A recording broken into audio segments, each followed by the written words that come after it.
Amém, meus irmãos, graça e paz. Eu estou muito alegre de estar aqui com vocês hoje. Para mim, nem sempre é fácil estar aqui em cima, mas é sempre muito bom estar aqui. Aqui é a minha casa, amém? E todas as vezes que eu entro por essas portas, algo que eu sempre repito no meu coração: essa aqui é a minha casa e vocês são meus irmãos. Amém? Esse é um lugar onde eu gosto de estar. E sabe, eu estava pensando mais ou menos no que ia falar, lembrando esses dias, e começaram a vir algumas direções na minha mente. E eu queria começar com uma frase que eu acredito que todo mundo aqui, sem exceção, um dia já ouviu. Jesus tem um plano na sua vida. Quem aqui já ouviu isso? Eu acho que todo mundo na igreja, no evangelismo, numa célula, em algum local, a gente já ouviu falar assim: olha, Jesus tem um plano na sua vida. Mas eu acho que às vezes a gente não entende o que essa frase quer dizer. Porque sabe, a gente começa a achar que quando eu falo que Jesus tem um plano na minha vida, eu estou conduzindo a minha vida aqui do jeito que eu quero. E Jesus é aquele que vai abençoar. E Ele vai construir em cima daquilo que eu já quero viver da minha vida. Não sei se vocês estão entendendo, mas quando eu falo Jesus tem um plano na minha vida, eu começo a entender que, beleza, Jesus Ele me abençoa. Beleza, Jesus Ele pode fazer grandes coisas. Mas será que eu entendo que talvez, o plano de Jesus para a minha vida talvez não seja o plano da minha vida para a minha vida? Será que passa na nossa cabeça de fato que o nosso Jesus, Ele é um Deus extremamente pessoal, que lida, eu estou falando aqui para uma multidão, mas Jesus Ele não lida com multidões, Jesus Ele lida com indivíduos. E eu preciso entender isso.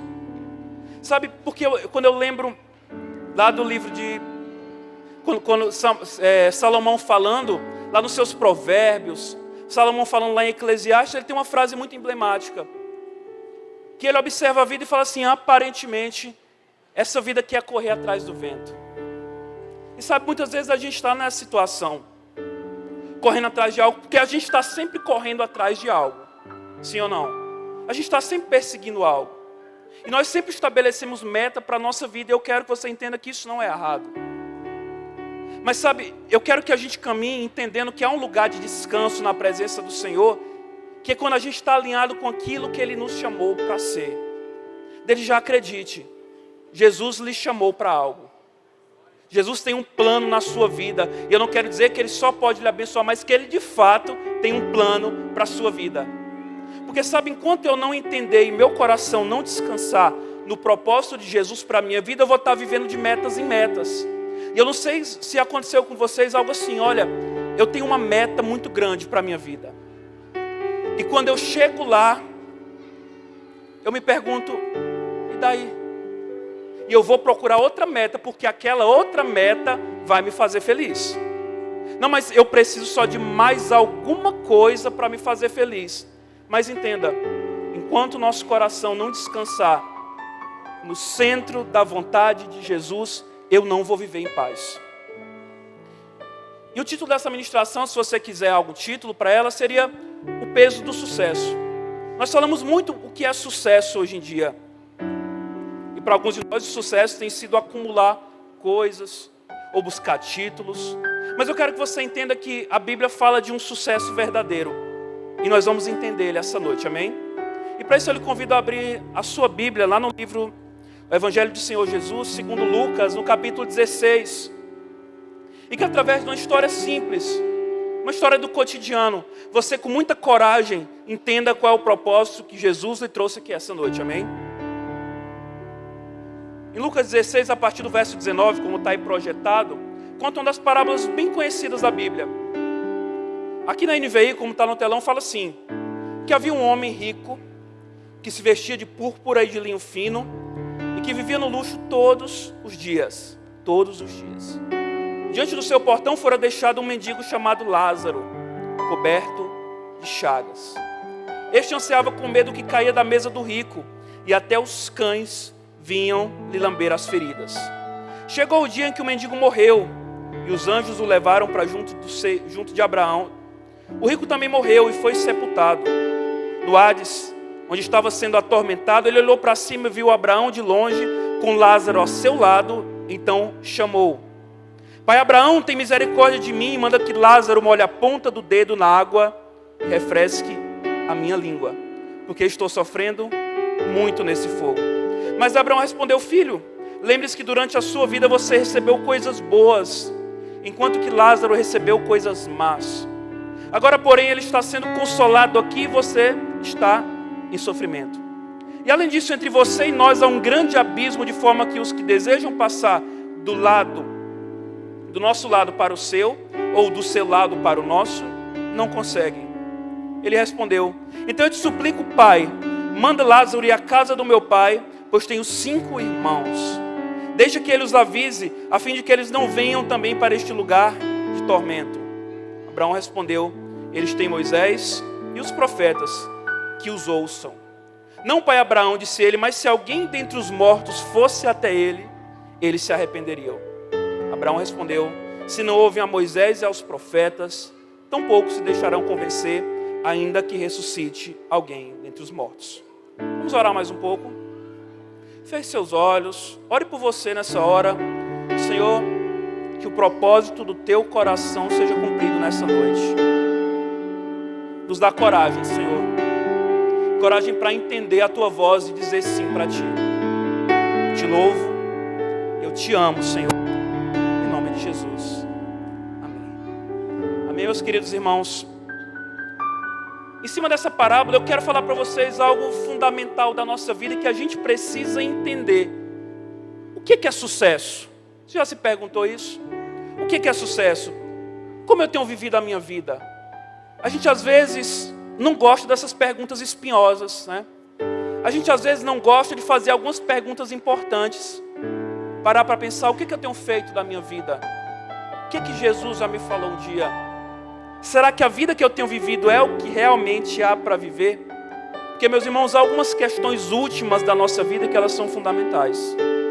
Eu não sei se você já fez essa pergunta, mas você já parou para pensar que Jesus tem um plano na sua vida, e será se você está buscando esse plano daquilo que Ele tem lhe falado? Sabe, particularmente eu creio que ninguém aqui gostaria de chegar um dia, um ponto da sua vida e falar: caramba, será que eu vivi tudo aquilo que eu tinha para viver em Deus? Será que realmente era isso que Jesus queria da minha vida?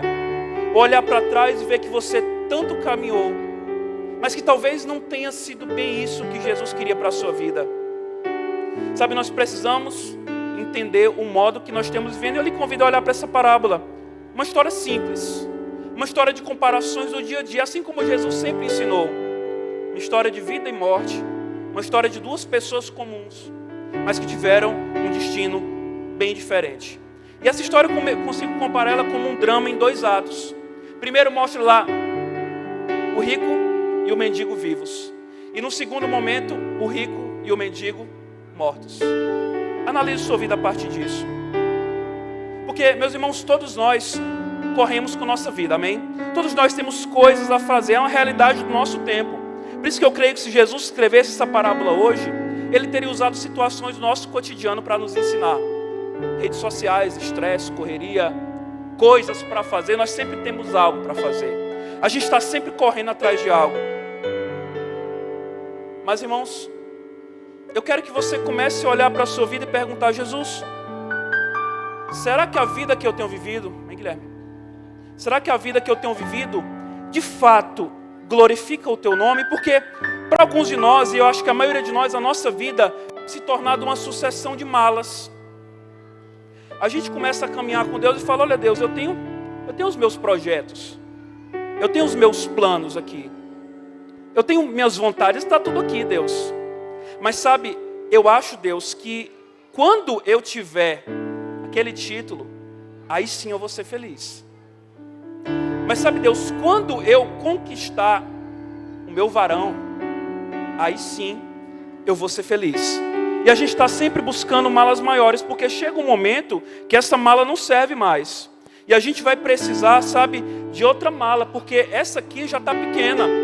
E afinal, olha, eu tenho outros objetivos, né, Deus? Eu preciso de uma mala maior, porque o Senhor sabe, né?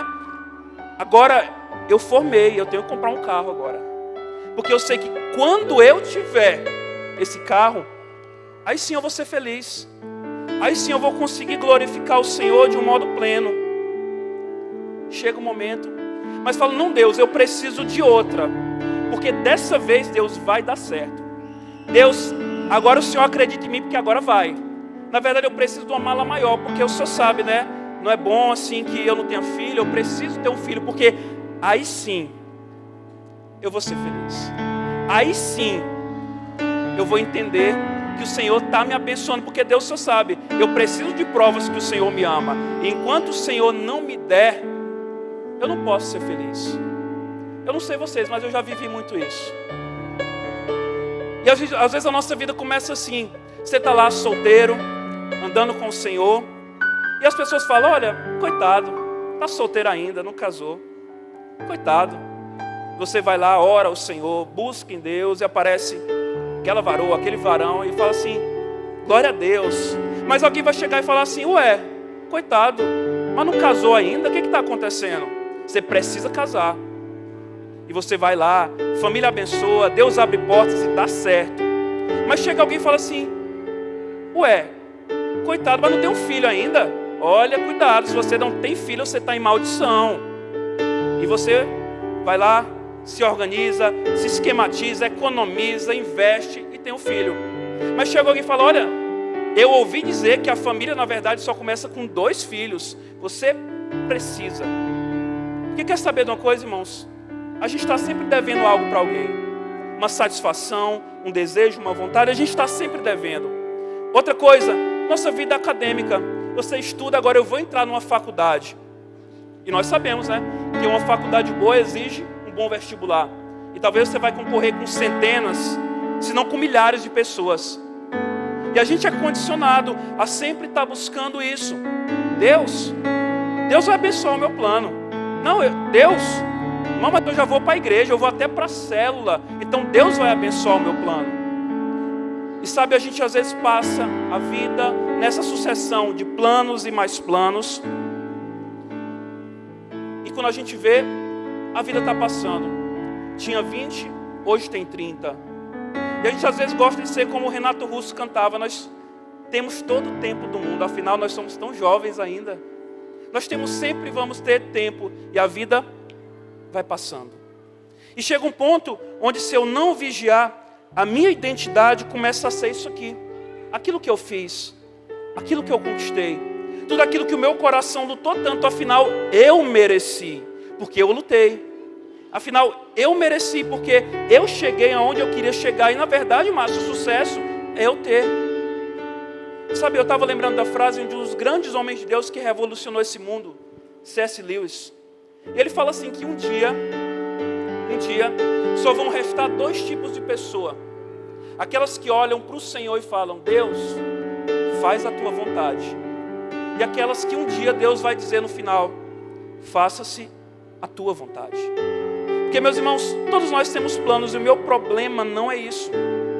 Mas o meu problema, e eu venho aqui, pastor Johnny, protestar com uma geração que não para ouvir Deus. Uma geração que não recebe porque não pede, quando pede, pede mal. Para satisfazer a nossa vontade, para satisfazer o meu ego. Deus tem um lugar de plenitude, um lugar de solução na sua vida, amém? Você precisa buscá-lo. E sabe, enquanto o meu coração não descansar, eu vou fazer aquela oração toda e falar assim, Senhor, sabe, é que nem o pastor Júnior, a gente ora com a Bíblia aberta apontando para Deus, Senhor, aqui na tua Bíblia fala, lá no Salmo 23, no verso 1, que quando o Senhor é meu pastor, nada vai me faltar, mas Senhor, está faltando. Senhor, ainda não chegou. Senhor, o Senhor é doido de achar que eu posso ser feliz com isso? Sim ou não, irmãos? Porque enquanto o homem não entende para aquilo que ele foi chamado para fazer, ele não vai encontrar um lugar de plenitude na sua vida. Por isso se desafia a ouvir Deus nessa noite. Pela saúde da sua alma, pelo bem da sua vida, pelo seu sucesso espiritual, ouça o que Deus tem para a sua vida. E muitas vezes, galera, a gente até dentro da igreja ouve isso. Olha, o sucesso não é ouvir você ouvir Deus e entender o que Deus tem para a sua vida. O sucesso é você ter uma bagagem boa. Porque, eu não sei se vocês já ouviram essa frase, e acontece assim, olha, você não pode ser feliz assim. Quem disse que você pode ser feliz trabalhando naquilo que você trabalha? Quem disse que você pode se contentar com pouco? Quem lhe dá o direito de dizer que você pode ser feliz trabalhando numa sala dando aula para criança? Quem disse que você pode encontrar um lugar de plenitude em Deus ganhando tão pouco? Porque na verdade, Deus não quer isso para você. E a gente vai acumulando esses contextos, a gente vai acumulando. E chega um momento onde, se eu não entender e não ouvir a voz do Senhor, a nossa identidade vai estar baseada naquilo que eu tenho feito e não naquilo que eu sou. Às vezes quando a pessoa é pobre, é liso, que nem eu, é fácil falar, mas não conquistou nada. Mas quando a gente ouve um homem de Deus que experimentou os manjares desse mundo e sentou em todas as mesas e falar, cara, eu não consegui felicidade nisso, a gente começa a pensar. Esses dias eu lembrei de um vídeo que eu vi há muito tempo atrás, eu procurei lá no YouTube e eu achei. Um homem bem excêntrico, ele é meio esquisitão, mas um homem que conseguiu muito sucesso na sua vida. Dr. Ray, lembra lá? O Dr. Hollywood, Dr. Robert Ray. Um homem muito famoso mundialmente, um cirurgião plástico que conseguiu fortuna. E nesse vídeo é muito interessante, ele fala assim, eu posso dizer que eu sou um homem de sucesso hoje. Conquistei tudo, tenho milhões. Mas sabe, alguns dias eu entro no meu quarto no escuro e começo a chorar. Porque eu lembro que quando eu tinha 19 anos de idade, o Senhor me chamou para ser missionário. E eu disse não, e eu não quis. E é interessante, ele começa a falar, olha, os rapazes da minha igreja que caminharam comigo, hoje eles estão aqui, cada vez subindo mais. E eu me vejo aqui, cada vez descendo mais. E eu sei que hoje a distância que eu estou, para eles, é quase intransponível. E eu falo assim, ué, mas quem está falando é um médico milionário que tem esposa, que tem filhos, que é bonito, que é influente, que é poderoso, que conquistou o mundo todo. E esse homem está dizendo agora que de vez em quando ele chora. E é interessante que no final desse vídeo ele coloca a mão no rosto e começa a chorar e fala assim, olha, você jovem que está me ouvindo, não faça isso. Se Deus lhe falou, siga. Porque você nunca vai encontrar satisfação maior do que em Deus. Esse homem hoje está desviado dos caminhos do Senhor. Mas esse homem já teve uma vida com Deus. E é interessante, irmãos, porque baseado no texto que a gente leu e daquilo que a gente vai falar, eu só posso entender que sucesso é quando eu conheço a minha identidade a partir de Jesus. Quando eu entendo que Ele tem planos bons para a minha vida.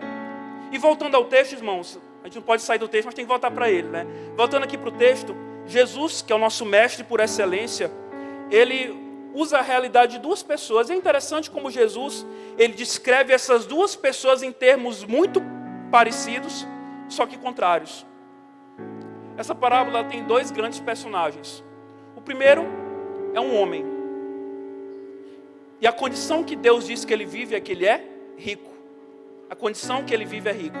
A Bíblia também fala qual era a aparência desse homem. Ele usava roupas de linho fino. Por si só, meus irmãos, naquela época o linho era uma roupa muito cara. Mas ele não usava só roupas de linho. O versículo 19 fala que ele usava roupas de linho púrpura e vivia em luxo. Esse linho púrpura era uma tinta muito especial que era usada para pintar esse tecido. E na verdade, nos comentários que eu li, dizia que era uma tinta que somente os reis usavam. Era uma roupa da realeza. Imagina a roupa de melhor marca hoje. Imagina uma roupa, não é falando de roupa de R$100, uma roupa daquela que só rico compra.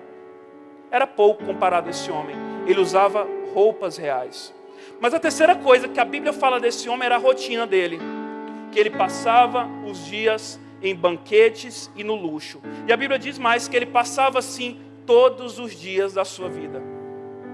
Agora você olha para esse homem. Ele aparentemente tinha tudo. Ele vivia a vida do jeito que ele queria. Eu acho interessante que toda vez que a Bíblia ela cita um personagem, ela conta a história dele, eu acredito que nenhuma palavra, nenhuma vírgula, nenhuma frase da Bíblia está ali à toa. A Bíblia quer que eu entenda que aquilo que ela mais fala sobre alguém se torna a identidade dele. Mas eu queria a ajuda de vocês. Alguém lembra o nome desse homem? Não tem. Não está na Bíblia. Não é nem mencionado. Será mesmo que a nossa identidade é determinada por aquilo que a gente tem? Porque a Bíblia conta que um dia esse homem morreu. Um dia acabou tudo. Um dia tudo passou para ele.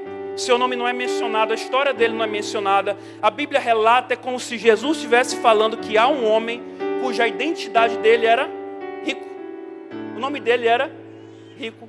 Quando a gente conta essa parábola, a gente conta a parábola do rico. Porque a identidade dele estava nisso.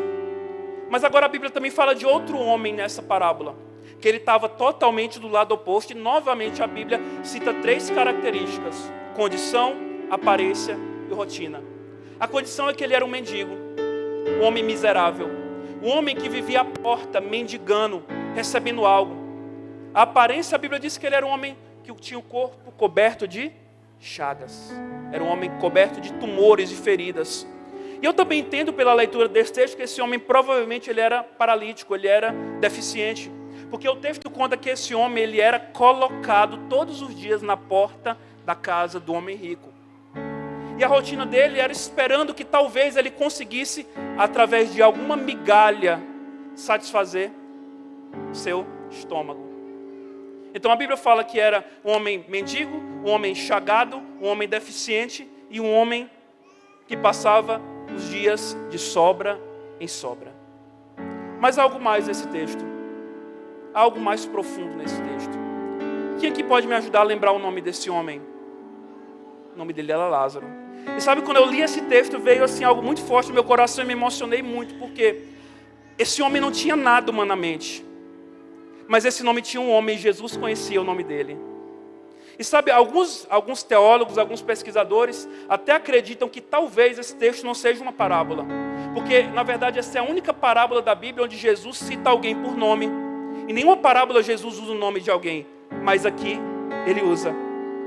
E agora estava lá, esse homem pobre, esse homem mendigo, mas ele tinha um nome.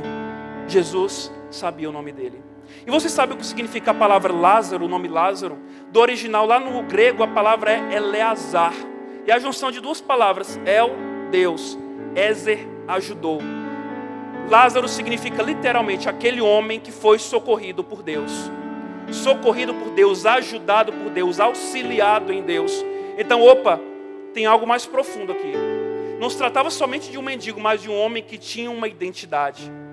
E eu imagino, irmãos, que esse texto ele veio como uma pancada, um soco no estômago dos fariseus, aqueles que ouviram esse texto, aqueles para que Jesus estava contando essa parábola. Porque, meus irmãos, os fariseus tinham uma mentalidade totalmente retributiva. Se eu vivia bem era porque Deus me amava. Se eu tinha luxo é porque eu mereci, porque na verdade, afinal, eu sou o homem de Deus. Eles não conseguiam compreender que talvez o homem de Deus vivia numa situação difícil. Meus irmãos, e apesar de toda a miséria, de toda a ausência, de toda a mediocridade de Lázaro, ele tinha um nome. Jesus conhecia o nome dele. O que é sucesso mesmo? O que é sucesso mesmo? Sucesso é eu ter? Ou é eu ser conhecido por Jesus? E uma pergunta que o Espírito Santo me fez muito forte esses dias. Sabe, eu não estou aqui defendendo pobreza, amém? Pobreza por si só não tem virtude nenhuma. Mas eu estou falando de uma vida que é centrada em Jesus e que talvez você não veja o resultado hoje, mas que Jesus sabe. E a pergunta que o Espírito Santo me fez foi: e se Jesus fosse contar uma história da minha vida, como é que ele me descreveria? Como é que Jesus estabeleceria? Será se a minha identidade seria advogado, estudante, professor? Ou será que a minha identidade seria filho de Deus, socorrido pelo Senhor? O que Jesus falaria se ele pensasse na história da sua vida? Se Jesus fosse contar uma parábola sobre a sua vida, quais seriam as palavras que ele usaria para falar de você? Aquele que é socorrido por Deus, ou aquele que tem a sua identidade na sua mala? Aonde é que a gente está descansando mesmo, Aliança Jovem? Qual tem sido a prioridade do nosso coração? Sabe, o meu ponto aqui é que o fundamento que apoia a minha vida precisa ser a grande obra de Jesus por mim. Jesus tem algo para falar para você, meus irmãos. E às vezes, eu não sei vocês, mas parece que bate aquela incerteza. Tá bom, Márcio, eu entendi isso aí. É bom ter uma identidade apoiada em Jesus. É bom caminhar com Deus. Mas será mesmo que esse Jesus ele vai ser fiel para me sustentar? Será que esse Jesus, para o caminho que ele tem para a minha vida, ele vai ser de fato fiel para conduzir a minha vida e garantir que eu vou ter uma vida que agrada a ele? Meus irmãos, olhando para esse texto, eu só posso entender que sucesso é ter uma identidade apoiada em Jesus. Nós vemos de um lado alguém que esqueceu o que era mais importante da vida, apesar de ter vivido do bom e do melhor. E é interessante, irmãos, que esse homem esse homem rico, mesmo quando morre, ele continua com a petulância. Ele fala assim, olha, pai Abraão, manda que Lázaro molhe a ponta do dedo e venha me servir, porque afinal, eu estou com calor. Nem depois da morte esse homem foi humilde. E me chama atenção duas coisas nesse texto, irmãos. A primeira coisa é que esse homem, ele chamou Abraão de pai. E é interessante, me lembra lá Mateus capítulo 3, verso 9, onde Jesus está falando para os fariseus que diziam que Abraão era seu pai. Essa expressão, ter Abraão como pai, era talvez a mesma coisa de dizer hoje, olha, eu conheço Deus, eu sou filho de Deus. Ele chama Abraão de pai. Ou seja, não era um homem ignorante, era um homem que já tinha tido alguma experiência com Deus. De algum modo ele já conhecia Deus. E a outra coisa que me chama a atenção, ele fala assim, olha, manda Lázaro me servir. Ou seja, ele conhecia Lázaro, ele sabia quem era o mendigo que estava na porta da casa dele todos os dias. E mesmo assim, não fez nada. O que é identidade mesmo? O que é ter uma vida apoiada em Deus? E se Jesus contasse a história da sua vida? Como é que seria? Continuando, sabe de uma coisa, irmãos? A gente investe às vezes tanto tempo correndo atrás de tantas coisas e de uma hora para outra, tudo nos é tirado. Eu não sei se vocês já foram confrontados, mas todas as vezes que eu sou confrontado com a sensação de perda, essa sensação reavalia os fundamentos da minha vida. Talvez algo que foi roubado, quando a gente passa um grande susto, quando a gente é confrontado como a nossa vida é frágil, quando alguém muito próximo de nós morre, quando alguém morre de repente, estava vivo agora, daqui a pouco não está. Essas sensações, elas começam a incomodar o meu coração. E eu me levo a perguntar, mas o que é que eu tenho descansado da minha vida? Quando a gente é roubado, algo que a gente conquistou com tanto sofrimento, com tanta luta, pagando em prestações, é tirado e vem aquele sentimento de desespero. E agora, meu Deus? E nessas horas eu preciso lembrar, cara, como é que isso pode roubar minha paz? Eu conhecendo o que Jesus tem para a minha vida.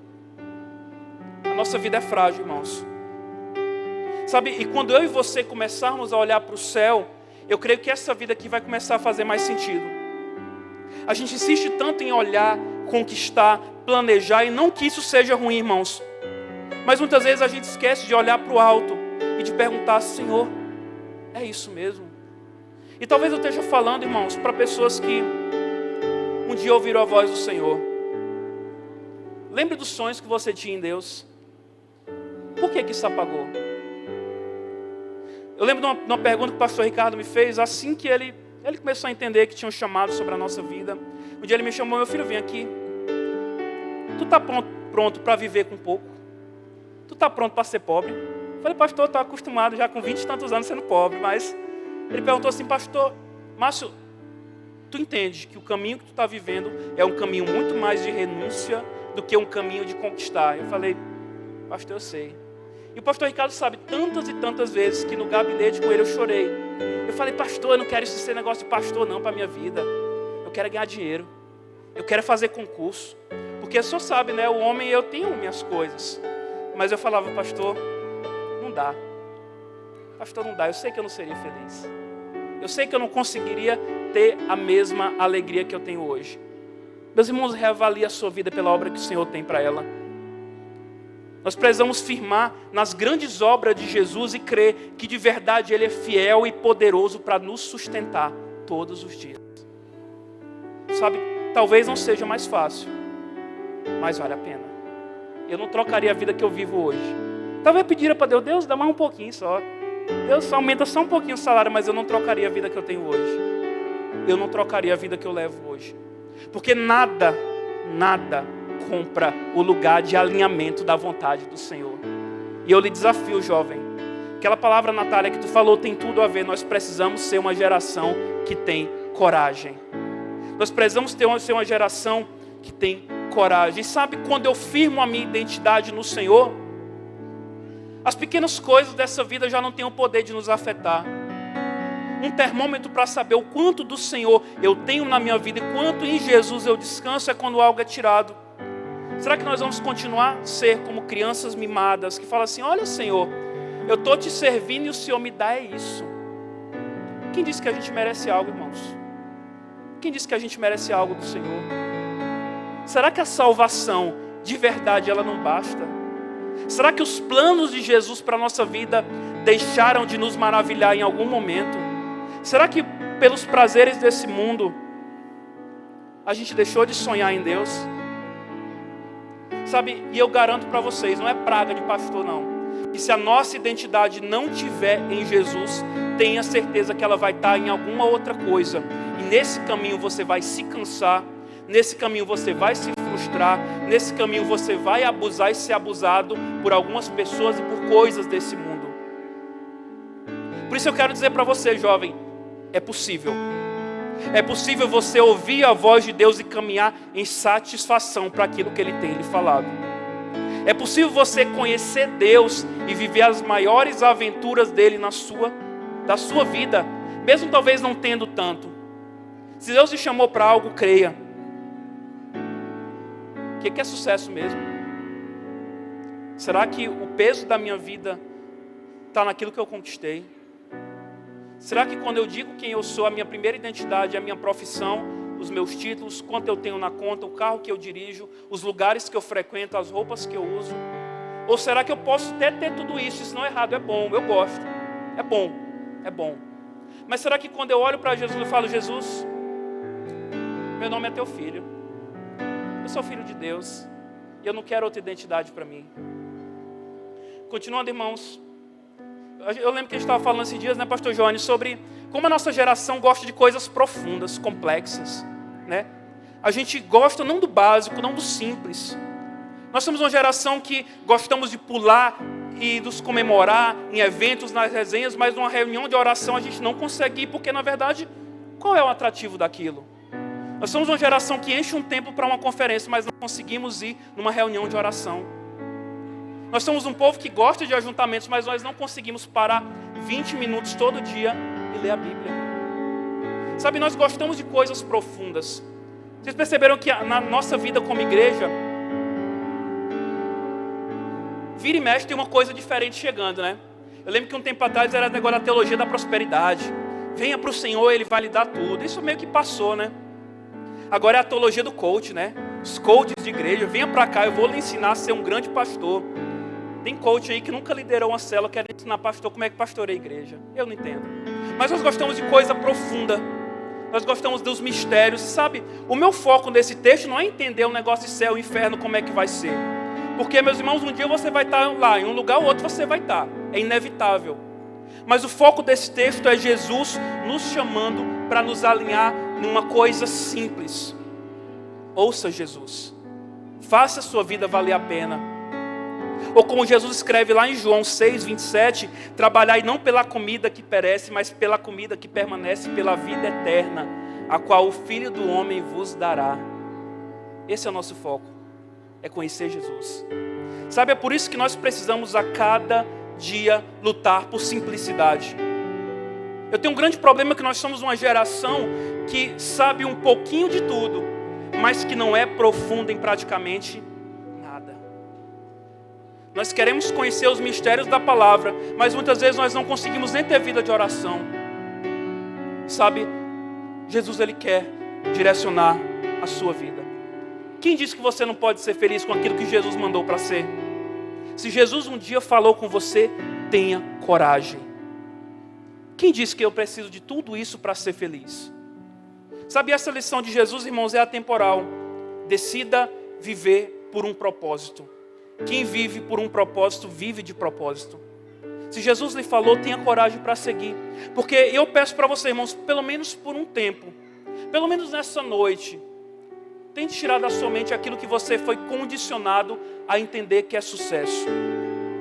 O peso do sucesso, como o título dessa ministração diz, é medir a minha trajetória pela obra que Jesus tem para a minha vida.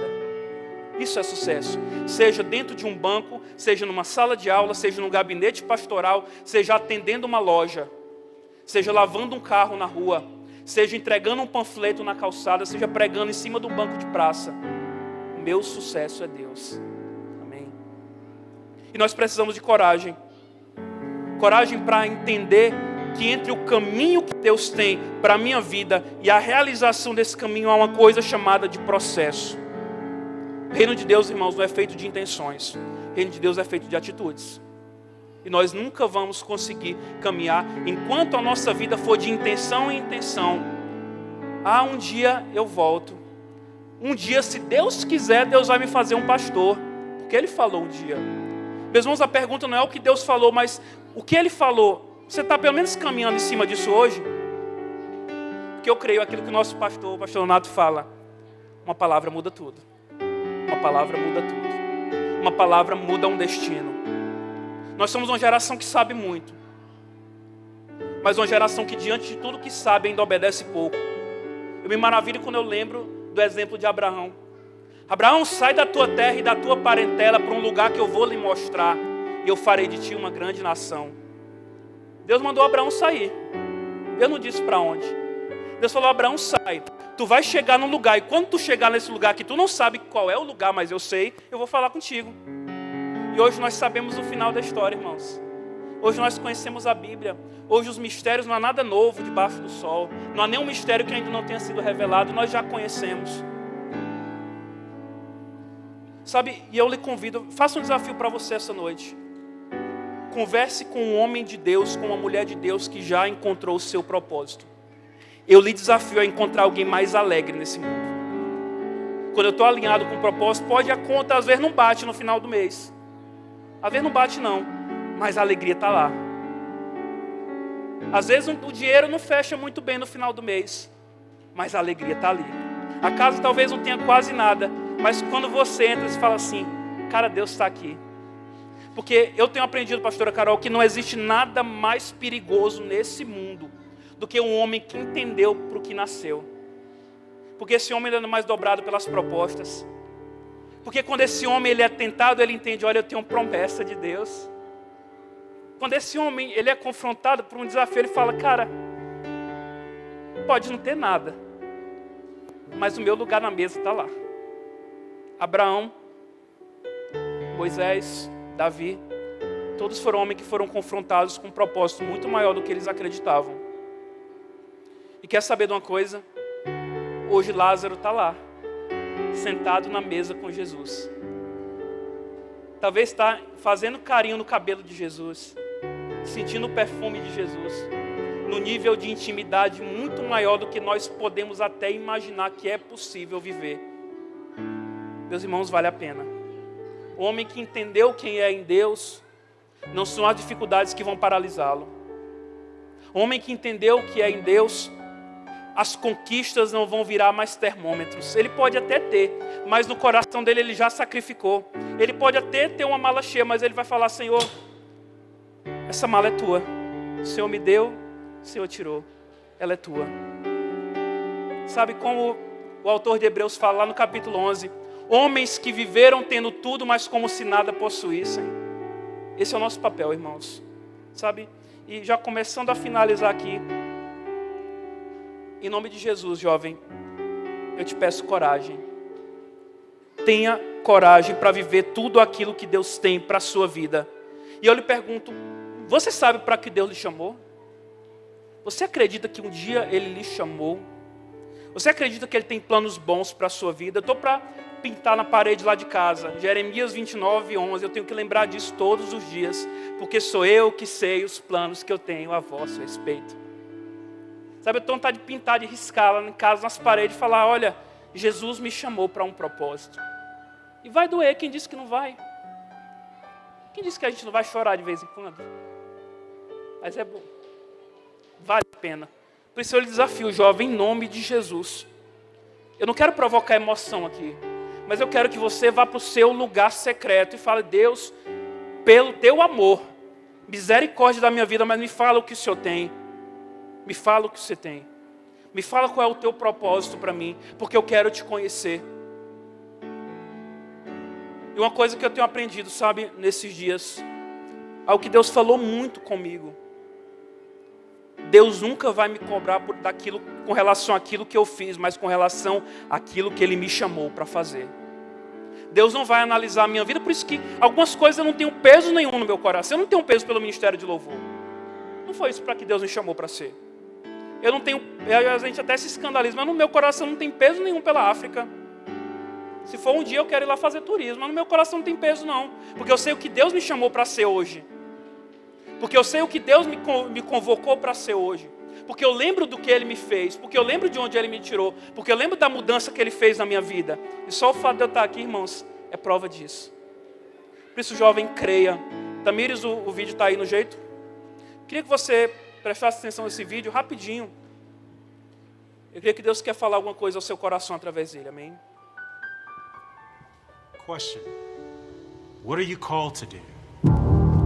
I ask that question because we won't be judged according to what we did in life, but rather what we were called to do in life. Imagine with me standing before the throne of God and a scenario like this occurred. Evangelist Anderson, come forth and give an account of your stewardship on earth. Evangelist Anderson? I'm not an evangelist. I'm an accountant. I had an accounting firm. I had Evangelist Anderson. Where are the 347,566 souls I called you to impact in Asia, son? Where are they? I'm an accountant. I had an accounting firm. I help churches. I help ministries with their finances. Son, where are the 347,566 souls in Asia I called you to impact? Son, where are they? Had you sought me, had you sought my face, I would have revealed this to you. And everything in regards to that man's calling was burnt up before the judgment seat of Christ. Accountant Jones, step forward and give an account of your stewardship.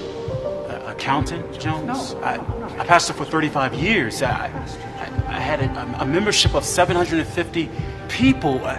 Accountant Jones, I called you to the marketplace. Had you done this, you would have significantly impacted 2 people.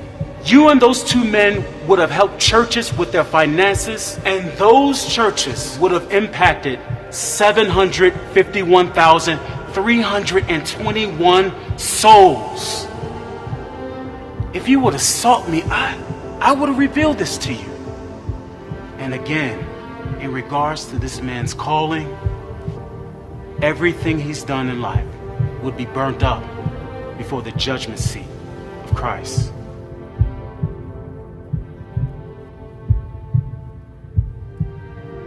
Sister Smith, come forth and give an account of your stewardship.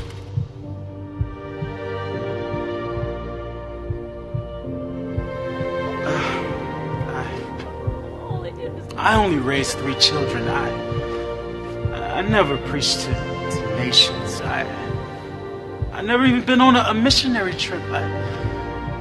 I only tried my hardest to raise my children in your way.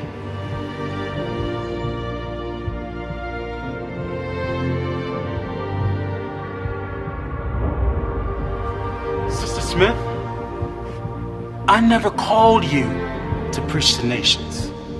I never called you to go to other countries on missionary trips. I called you to raise 3 children. And let me show you the 1,579,541 souls those 3 children impacted. You sought me and you heard my voice. You were obedient to my call. Well done, my good and faithful servant. Enter into the joy of your Lord.